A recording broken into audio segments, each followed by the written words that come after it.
శ్రీమాత్రే నమః. సుజాత ఛానల్కి స్వాగతం. ఈరోజు మనము డ్రై ఫ్రూట్స్ లడ్డు తయారు చేసుకుందాము.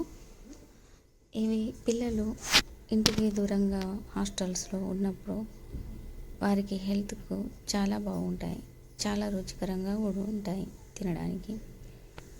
Let's start dry fruits laddu. ఇలా మనకు ఎన్ని ఇష్టమైతే అన్ని డ్రై ఫ్రూట్స్ తీసుకోవాలి. నేను ఇందులో ఎండు ఖర్జూర కూడా తీసుకున్నా, పౌడర్ చేసుకున్నా.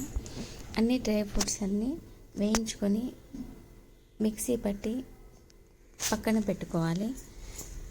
కిస్మిస్లు, డేట్స్ వీటిని వేడి చేసి ఒక గిన్నెలో మంచిగా వేడి చేయడం వల్ల కరుగుతుంది. కరిగాక ఈ పౌడర్స్ అన్నీ అందులో వేసి బాగా కలుపుకోవాలి. కలిపి ఉండలుగా చుట్టుకోవాలి. ఇదిగో చూడండి, ఎంతో రుచికరమైన డ్రై ఫ్రూట్స్ లడ్డు రెడీ. చూడండి ఎంత ఈజీగా వస్తున్నాయి లడ్డూస్. ఇదండి ఈరోజు వీడియో.